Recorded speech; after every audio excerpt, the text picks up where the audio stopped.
We are here with Seaver King for episode 2 of This Week in Fred Nats, our off-season podcast. Washington's first-round draft pick in 2024 out of Wake Forest helped the Fred Nats win their first Carolina League championship. Seaver, it's so good to see you. So good to have you on the show. Thanks for doing this. We're recording this on November 18th, so 2 months exactly since the season ended. Hard to believe that, but what you been up to in the offseason? Yeah, man, 2 months is crazy. Nothing much, just been training and trying to get my body back underneath me so I can get ready for next season. So it's been really fun and really good. So Where are you living right now? Where's that off-season training going on?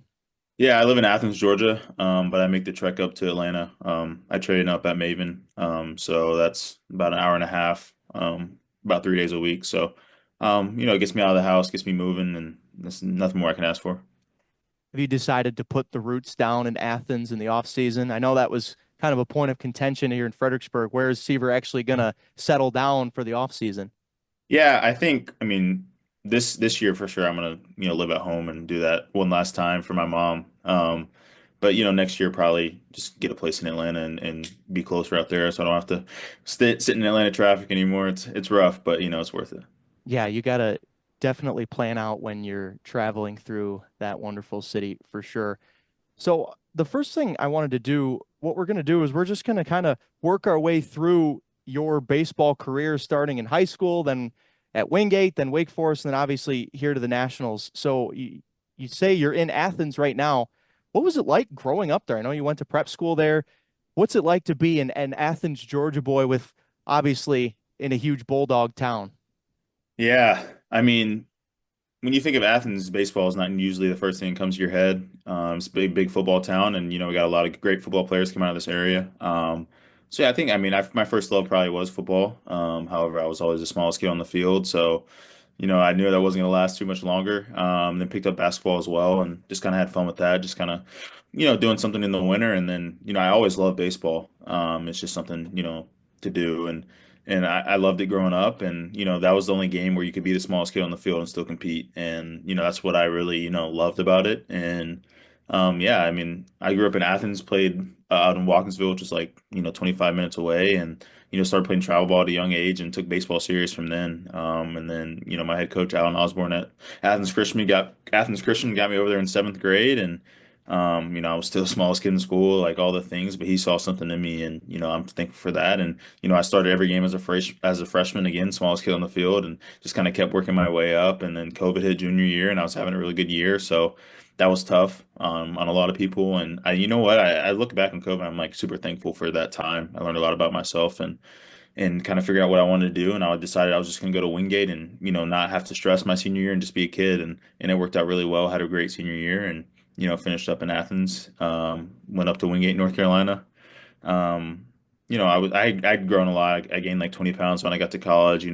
Had to hit a growth spurt, so that was good. And then I kind of throughout that fall knew I could compete and fight for playing time there. And our starting shortstop got hurt, and that really kicked it up a little bit. And I was maybe expecting to play every day, and that ended up not happening. But our coach saw frustration and gave me a shot. And after that one weekend we played Newberry, and I didn't play any of the games. The rest is history. I won Sack Player of the Week and kind of hit the skyrocket and just kind of never stopped and looked back.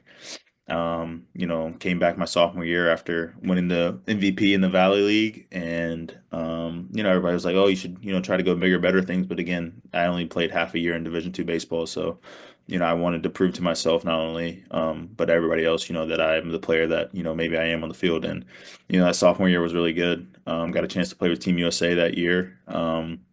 And then go play up in the Cape and committed to Wake. And that summer was probably the most fun I've ever had playing baseball. I think, just having all the pressure relieved before even playing a game in the Cape or Team USA was just awesome. I was just able to play and kind of let go. And got into Wake, and that was a huge adjustment from Wingate, just all around athletics, facilities, whatever it may be. And I kind of embraced it and kind of knew what I wanted to do, and that was play baseball. So I focused on that a lot. a couple of our guys, me, Nick Kurtz, Chase Burns, we just kind of stayed in and played Call of Duty and whatever else, and just kind of focused on our game, and we wanted to be the best and go to Omaha. That ended up not happening, but we had a really good team, really fun season. Former Fred Nat employee, Chris Fowler, he hooked it up. I'm sure if you've seen Wake Forest video, he hooks it up. He's one of the best to do it. So that was really enjoyable just to show everybody else kind of how much fun we were having, even though, our record didn't say that, but we were just enjoying each other, and that was awesome. That was a great year. And then, fast forward to the draft, kind of didn't really know what to think. I just kind of wanted to let it happen naturally. And, if it was the first round, if it was the third round, that was always my dream. And, whoever picked me, you knew they were going to get the hardest work on the team. So, I went into that, and the Nationals, my agent called me, said Nationals at 10. And after that, we might be here for a while. So I was just kind of sitting on pins and needles till then. And it ended up happening, and I'm super thankful to be part of this organization. It's been nothing but great things down in Florida. The staff's incredible, and then getting up to Freddie, Coach Skip, and him getting the promotion is awesome. Just kind of seeing our guys grow and all the things. So it's just been really fun, career so far, and it's only been a little bit of time. So Podcast host dream answer right there for Seaver King, just running right through the timeline of his baseball career. I want to go back to Athens. Did you play? I know you said you liked to play basketball. Football was maybe off the table because of your size. Did you play basketball all the way through high school? no, no, no. I played basketball through middle school. Okay. And then just kind of decided I was going to focus on baseball. I jumped in on the track team my senior year. That was kind of the extent of other activities I did. But yeah, it was, I look back on it. It's like maybe I probably should have played football. It always irks me just because I'm a big football fan. It's like maybe I Mhm. could have made something out of that, but I didn't like getting hit, so I kind of made a business decision in that aspect. So. Yeah, football is definitely a sport that you have to be okay with getting hit. Big win for the Georgia Dogs on Saturday over Tennessee, too. Right back in that playoff picture. Yeah, man, Carson Beck showed up. I think, he was getting a lot of criticism. Yeah, he wasn't playing well, but he wasn't getting any help. And we still dropped some balls this weekend, but he fought through it and came out with the dub, so we're looking good. You mentioned that you chose to just be a kid your senior year. I think that's a really interesting phrase because obviously COVID was a weird time for all of us. You mentioned that COVID, maybe for you and your career, was a blessing in disguise. Same deal with me. I had an internship that got canceled, kind of led me on this baseball broadcasting path that I'm currently on. But for you, you just said, I'm just going to wash my hands of this and go to Wingate. It was one of your only, if not your only, collegiate offer. Am I not mistaken about that? Yeah, that was my only chance at the time. I nothing, nobody ever came. I was hitting 500 my senior year and leading the state in RBIs. Nobody ever came knocking on the door. So, but yeah, I mean, I just decided to, enjoy my senior year. I didn't want to go into my senior year and regret trying to play too hard or not play loose enough or whatever it may be, and then it not end up being working, and then not having opportunity at all to play. So I just kind of wanted to enjoy that moment and all the things, prom and all the things that you get to do as a kid. I know that was only going to last for so much longer, so I just kind of wanted to enjoy that part of it and just be a kid. So. It's really good perspective. And I hope that some prospective college players or pro players listen to this. Like, this guy made himself into number 10 overall and just let his talent and his work ethic speak for himself. I want to go back to now Wingate. You mentioned that weekend at Newberry. You and I are connected in that way too, because I worked in the South Atlantic Conference at Lenore Ryan University, big rivals of the Wingate Bulldogs. That is a nasty Division II rivalry, but a great one. I mean, those two teams really genuinely dislike each other, and I think it's actually really good for both athletic programs. But I remember seeing you, and we were talking about who is this Seaver King guy? It just appeared out of thin air, really, because as you said, you didn't play in any of the games. Then you got your chance. You won SAC Player of the Week, and then it kind of snowballed from there. What is different about that Seaver King that I saw, say, in the 2022 SAC tournament back in May to the guy that I'm speaking to right now? Man, I mean, there's not much to be honest. I think it's just, just experience really. I think just all the friendships and all the trials and all the games I played between now and then have made me into the player I am today. That SAC tournament was awesome. It was unreal. I kind of went crazy that week, or I guess Yes, you did. week. I guess it was that week. It was insane. Yes, you did.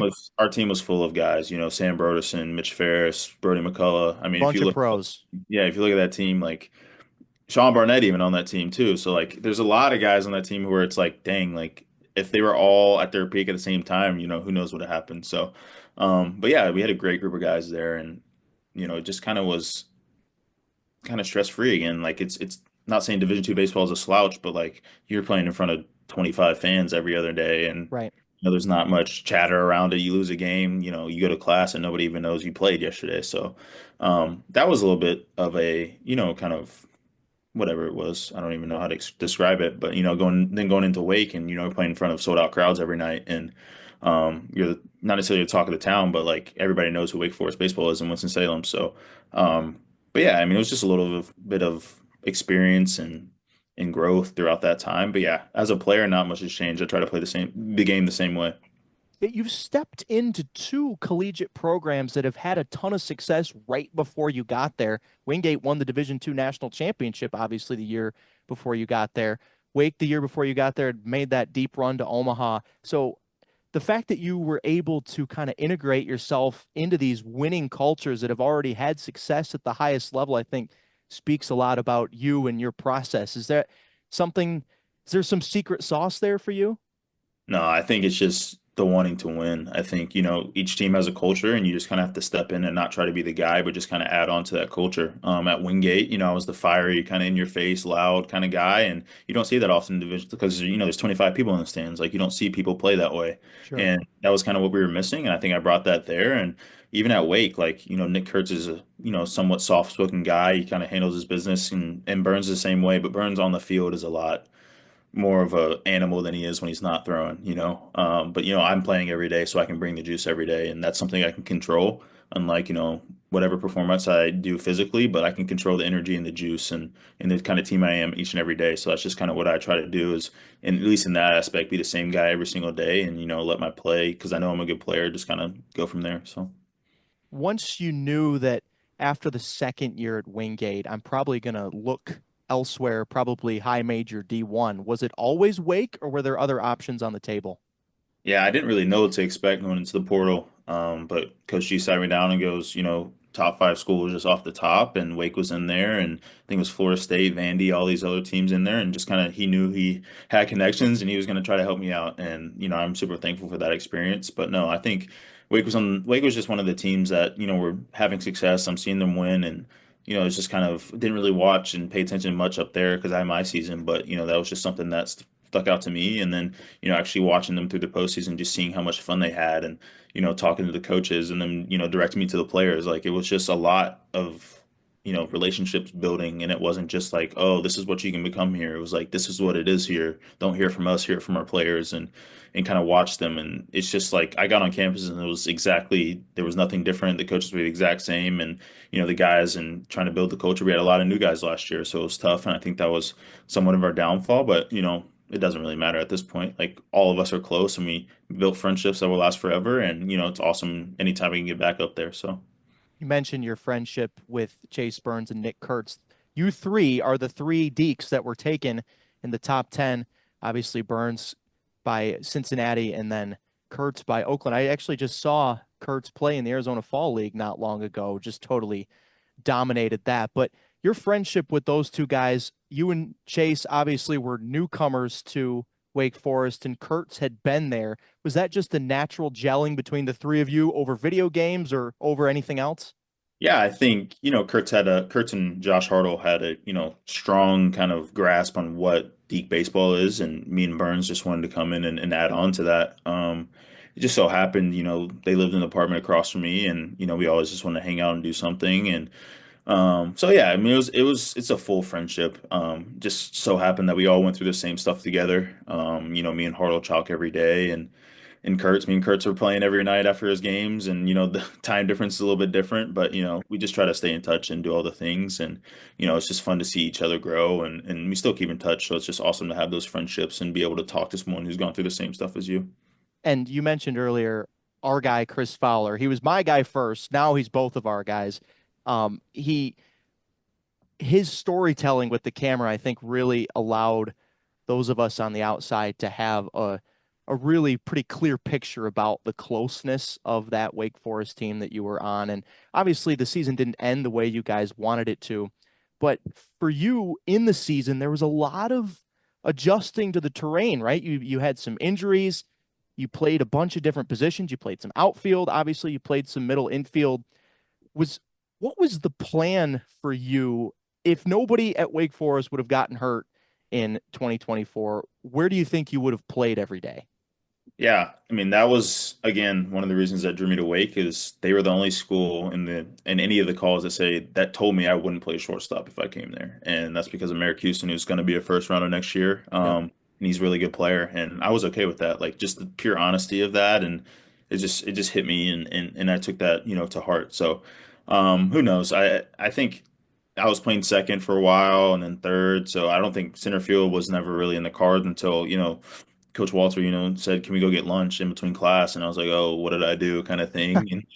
And it wasn't anything like that. He was just like, talking about what I thought of the team and what we were lacking and all the things. And we had some young guys in the outfield, and you just want to take some of the pressure off of them. And he knew I could handle that side of it and play center field for as long as they needed me to. I could have played, every game out there. But I held some value at third base for our team and just kind of moving our pieces around and all the things. So I think, yeah, I think it's just honesty and just kind of that part of it was huge for me. But yeah, the uncertainty of kind of where I was playing every day was a little bit tough. But then when they said, "Hey, you're going to be our everyday third baseman," and Coach Moose would just stand in the third base box during BP and just hammer me and just tell me how bad I suck and all the things. And like he did the same thing with Brock, and Brock's a great player too. So it's just the culture that was there, and it was always about competing, always about getting better, never being satisfied. That just kind of drove all of us each and every day.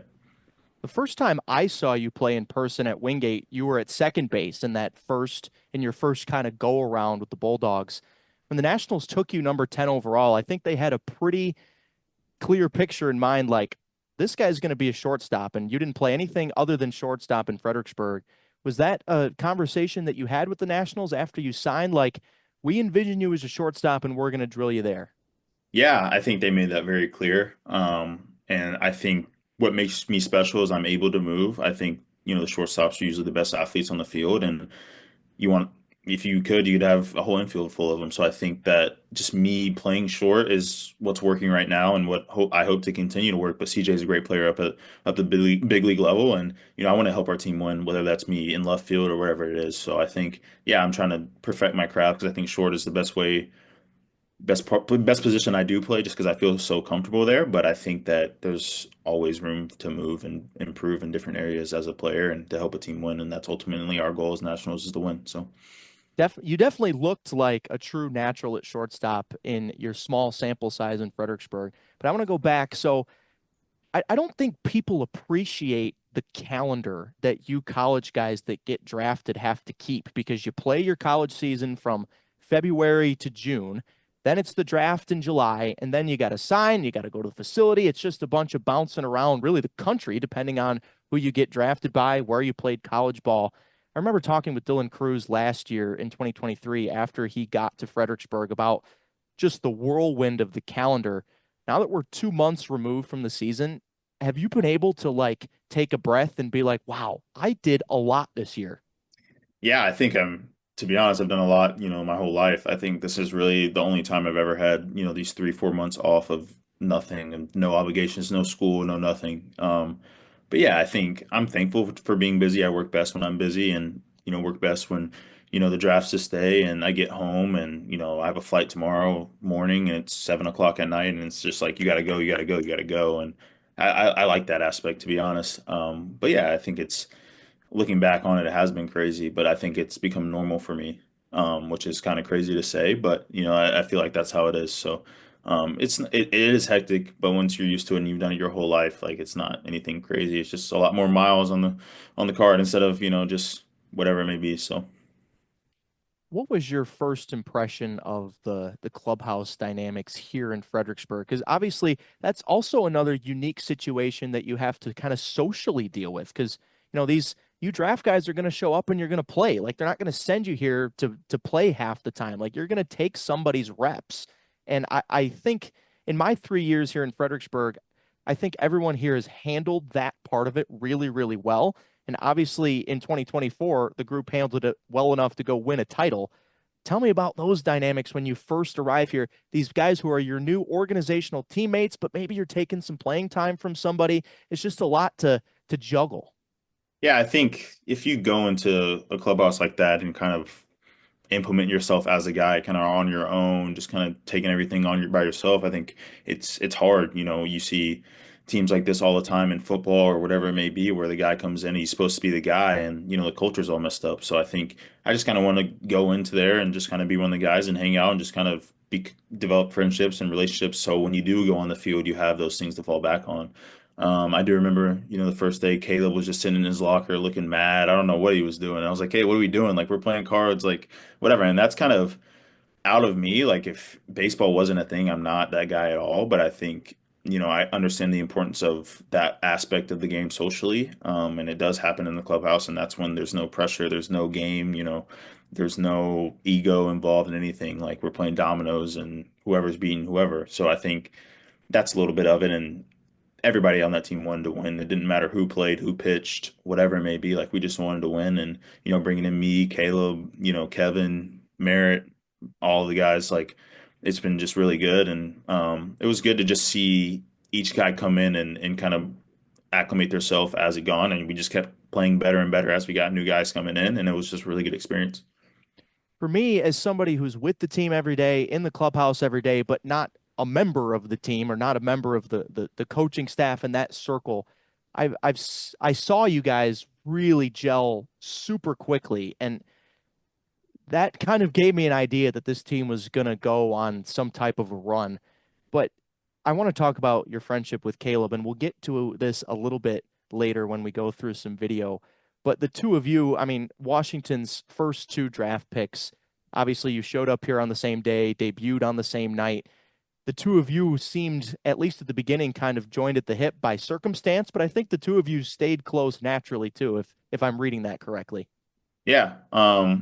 It's just kind of one of those things where you have somebody in the same boat as you, and instead of attacking it your own separate ways, you try to attack it together. And it just so happened that we were the first two picks, and that we were gonna make an immediate impact as soon as we stepped on the field. So I think we just kind of embraced that, and again just had to let loose and kind of realize that we're playing for a game, for a championship, and like all of us realize that, and whatever we can do to help the team win is what we're gonna do. So I think it was just more of just we're just gonna try to attack it together rather than separate. So. What was your first impression of Fredericksburg as a place? Because I'm sure people talk in the organization, try to kind of prepare you for what's ahead at each of the affiliates. Did Fredericksburg match up with what you expected going in? Yeah, I think there was always high talks about Fredericksburg. Just kind of the clubhouse, the coaches or whatever it may be, just like that's the place to be. Obviously you don't want to be there for too long. You want to move up the ranks, but for the introduction to pro ball, it was awesome. Skip was awesome. Mike and Jaime and all those guys were just really good for us, and showed us the ropes and showed us what to do and what not to do and what you needed to do and all the things. So yeah, it was awesome, and it was a great place, and the fans were great. The atmosphere was awesome. The field was great. It was just awesome to play there. So, What do you think the secret sauce was for this team to go on the run that they did? Because for me, it was almost formulaic at the end of the season. Like, take a mid-game lead and the bullpen just locks it down. Somebody gets a big hit when the team really needed it. And we'll go through a couple of the times that you personally did that, but it just seemed like it didn't take long for that group, once the draft guys showed up, to develop that kind of winning sauce. yeah, I think it was just we were just kind of aware as a team, like if we're not hitting this game, we're gonna try to cause mayhem on the bases or whatever it may be, but something's gonna be lacking each day, and somebody's gonna have to pick up the slack. So I think we all recognize that, hey, these arms are really good today. We're gonna have to play solid defense and pitch it well, and just try to formulate a run or two. Or if it's the pen or the starters are not feeling it that day, we just got to put up six or seven. So I think it was just like understanding what we had that day and just kind of rolling with it and not trying to deviate from it. I think we were just very adjustable and kind of our game plan each and every day. And we kind of had trust. So, whoever came out of the bullpen, we knew they were going to do a good job. And whoever was going to come up to play, we knew they were going to do their best to kind of get us on the board or wherever it was. So I think we're just dangerous. We just had a lot of weapons, and we kind of used them to the best of our ability, and, ended up, propelling us to the championship. So. And for you personally, the schedule after you arrived really worked out for you and your mom. Played in Columbia, played in Kannapolis. I mean, that's drivable from Georgia. And obviously, Kannapolis is very near Wingate. That had to have helped to have your mom around late or when you had first started that professional journey when the team's on the road and you're gone for weeks at a time because we had that 2 week road trip.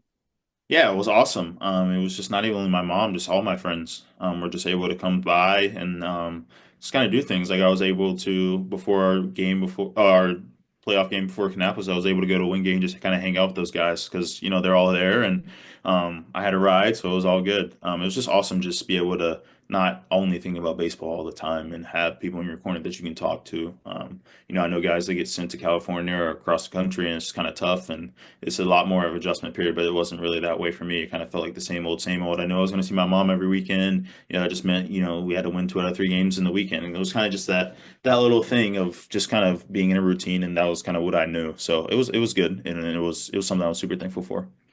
Well, speaking of stepping away from baseball, this episode is coming out the day before Thanksgiving, and I had a whole Thanksgiving talk with you planned. But beforehand, when I was trying to get you prepared, you said you surprised me. Seaver King doesn't like any Thanksgiving food? None? What do you eat on Thanksgiving? Yeah, I'm a picky eater as is. So just all the special stuff is like if it was up to me, I'd just eat a steak. But yeah, I mean, smoked turkey's okay. I'll eat it just for the festivities or whatever. But if it wasn't Thanksgiving, I wasn't gonna eat half the things anyway. So it's like, it is what it is. But some people love it. And I guess I'm one of the guys who hates it. So So, what do you eat on Thanksgiving? Do you just like begrudgingly eat the food or you just eat something else? yeah, I mean, it really depends. I think I'm gonna be taking care of my dog this time when my mom goes and sees family and stuff. But yeah, it's nothing.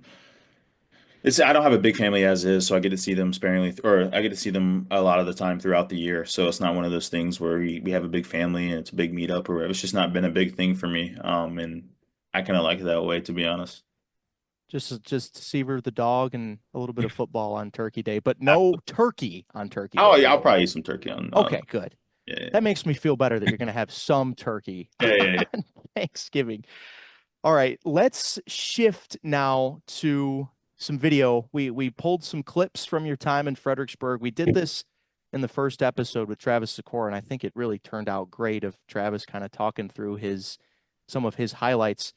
We're going to start with your first at bat in professional baseball because last year the draft guys got a couple of games in the complex league, but they moved the complex league schedule up. So there was by the time you signed and got to the facility, the complex league season was done. So your first crack at professional baseball was right here at this stadium in Fredericksburg.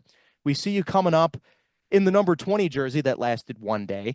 Um, what what's going through your mind? Like, this is professional baseball. I know it's like it's a Tuesday night in the middle of August, probably not the largest crowd that this stadium has ever seen, but still, it's like, you played in those big environments at Wake Forest, maybe kind of a step down from that atmosphere wise, but you're getting paid to do this now. I mean, that had to have been kind of a special moment. Yeah. I mean, it helped out that, Green works his way to third base. So I just Yeah. take almost all the pressure gone immediately. And, really is don't strike out. And, thankfully I don't do that a lot. And I was able to put the ball in play. Not the, sexiest of swings or whatever you may call it. But yeah, I got the job done and it was good to get that first, AB out of the way, let alone first RBI and all the things. So yeah, it was a lot of stuff building up to that, but it was, when Green stole second, it kind of went away. So Yeah, it helps when you've got these fast dudes on the base paths that can go from first to third in the middle of your at bat to get you that first professional RBI. I started calling you situational Seaver on the Fred Nats broadcast, and that started from your very first at bat. Just I think it's easy for these first round, like top billing guys like yourself to want to show up and say, oh, want to prove yourself. I was number 10 overall because I can do this. I think one reason that you had a lot of success was because you didn't try to do that. You just played the game the way that it was setting up for you. Can you speak on that? yeah, I think it's just understanding what needs to happen each and every day in each situation and kind of sink back into, we do all these things in BP where we work on hit and runs, we work on these things to where in a game it's not hard and you don't have to think about it too much. Obviously, there's some preparation going into that bat, but at the end of the day, you want to get the job done. And if you can get something extra on top of that, then so be it. But if you can do your job at the highest level, that's kind of all that matters. So we see the first inning RBI, and then in the second inning, you have a chance to make a really good defensive play at shortstop. And obviously, the layout, the perfect throw, that had to feel good for you to just kind of get yourself into the game defensively, right? Yeah, I mean, obviously the first one's the hardest one in anything. And it was just good to kind of knock the dust off the boots and kind of in front of the fans, kind of just be able to go play and play the position that I've, been wanting to play for a while now, and just kind of actually getting put in that game situation was just felt really good and kind of settled my feet in and kind of became myself after that play. So. So it was alignment with you. I want to play shortstop. The Nationals want me to play shortstop, so everybody's on the same page. That had to feel good too. Yeah, it's awesome. I didn't really take anything everywhere else. I'm used to, an in and out, taking fly balls and then running short and then flipping to third and all the things. So it was just really good to come to the field every day and know where I was going to be in the lineup and where I was going to play each and every day. So So now we look ahead to the fifth inning of that game. Already have an RBI and a diving play under your belt, but the first hit always has to be a big weight off your shoulders, right? yeah, Caleb got one his first, or I guess it was his first at bat. And it was the Funland hair of the game that day, and Yes. I didn't really know what Classic. that meant, but when I got a hit and everybody started cheering, I knew I did something. So, but yeah, it was good to get off the shoulders. Obviously, the first one's the hardest one. But in the first game, it comes, you just kind of got that new confidence about yourself and kind of know that everything you've done has got you to this point, and you're actually able to do it. So. Yeah, it was awesome. It was a good moment that day, and we got away with the win as well. So Can you tell me about the pitch on your first hit, little Oppo line drive?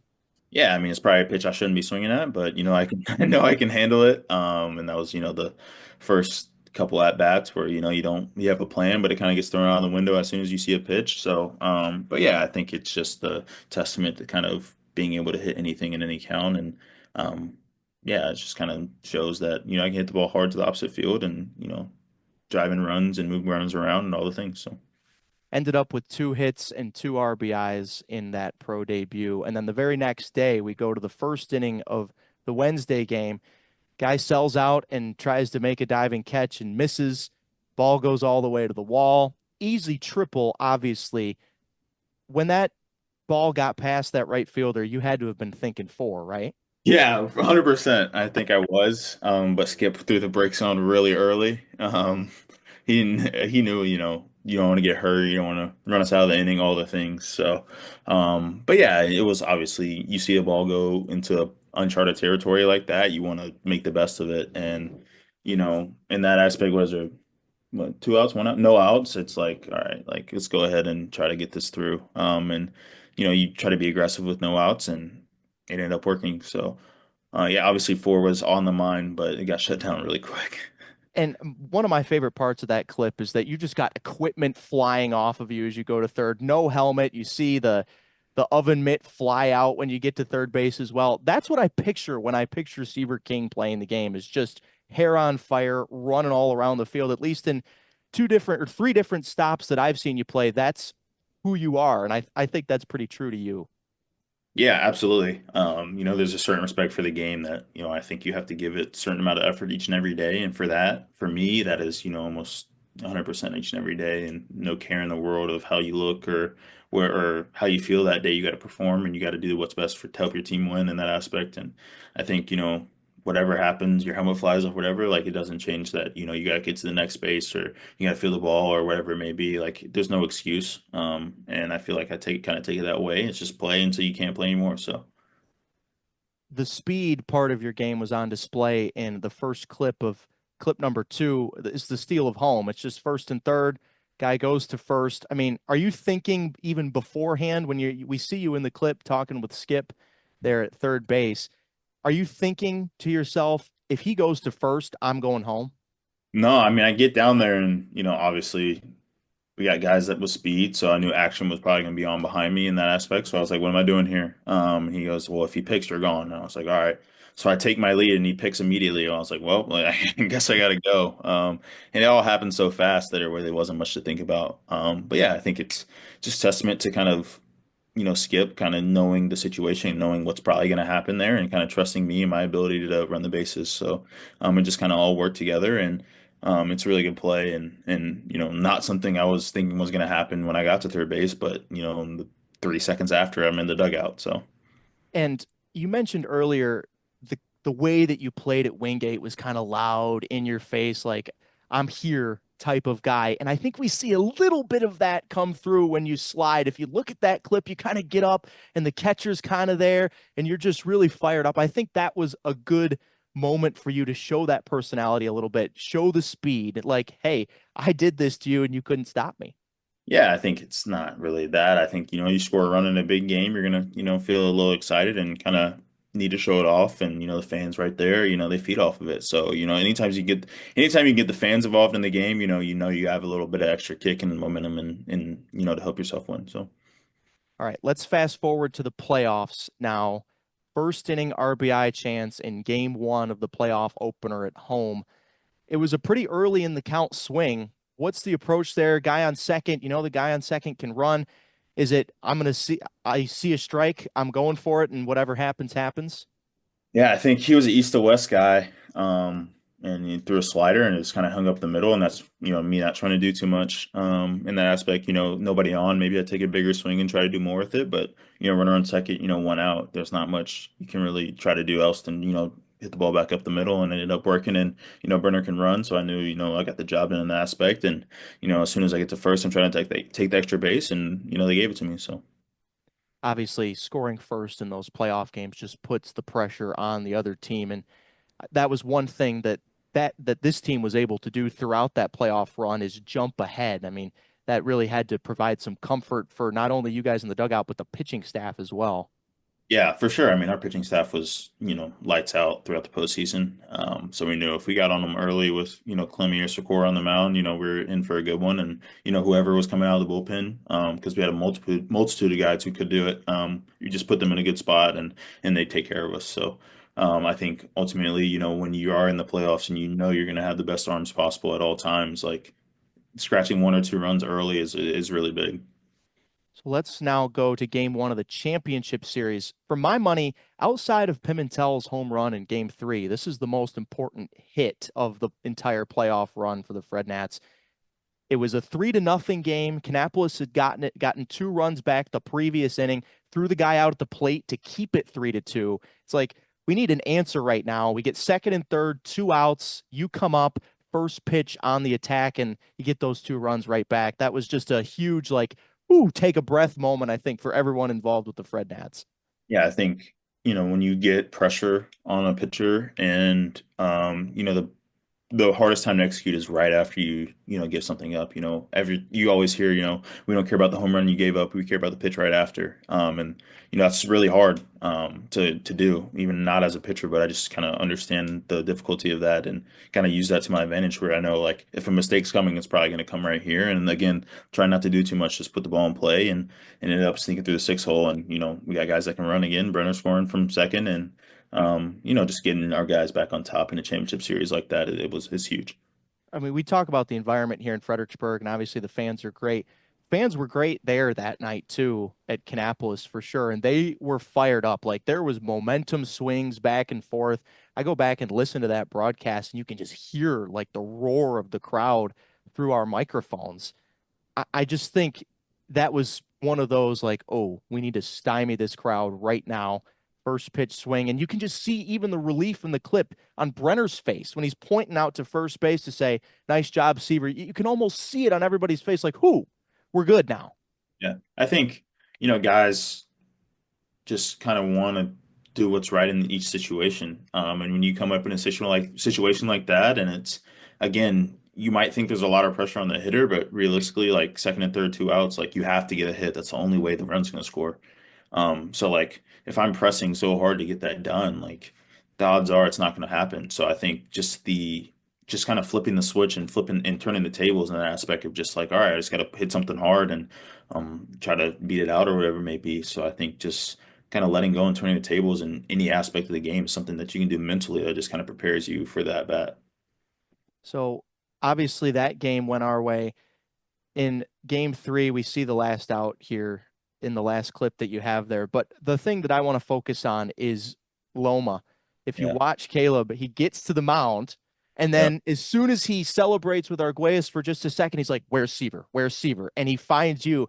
That to me says all you need to know about the relationship the two of you have. Yeah, ironically, I was like, why? Like, I was asking why we didn't dogpile, and Caleb was like, I'm not getting on the bottom of it. I was like, well, why'd you run to me? He goes, because I wanted you to get on the bottom of it. So it was kind of like, yeah, it kind of looks like that, but it was more of like, who's gonna get on the bottom of it? It ended up not happening, which probably saved him some injuries and whatever it may be. But yeah, that was kind of the story behind that. I remember, we were all off to the side, just kind of talking about what just happened. And that got brought up. So yeah, it was just a cool moment, just being able to him be the first guy. I'm obviously gonna I learned from my mistakes at Wingate. You don't want to be the first guy down there. So, throw your glove, turn around, say what's good to the outfielders, and hopefully the dog pile is started by the time you get back. And it hadn't, and I wasn't going down, Kay wasn't going down. So, but yeah, this kind of went down. Yeah, definitely a seasoned vet move because you can see you can't see you fully, but you can see you kind of like turn around and give us Yeah, like the celebration and stuff. And then it was a little bit of a like tape delay almost with Loba's like, oh yeah, wait, there he is. yeah. There's my guy. That I just thought that was kind of a wholesome moment between the two of you. And obviously everybody's celebrating with each other. And then that night was a great night for everybody in that clubhouse. I mean, one of those nights that you just never forget, right?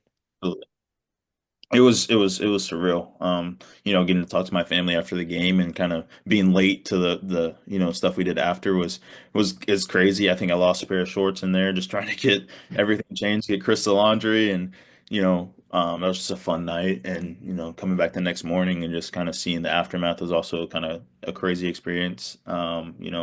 But yeah, it was good. It was kind of quick. You get to enjoy that, and then now you get time off, and you ended up on top. You ended on a win, and I wanted to do that at Wake Forest, but I ended up doing it with the Fredericksburg Nationals. So it's a little Cinderella story to my I guess whirlwind of a college career, even though it wasn't college baseball, but just kind of the timeline in that aspect. It was awesome.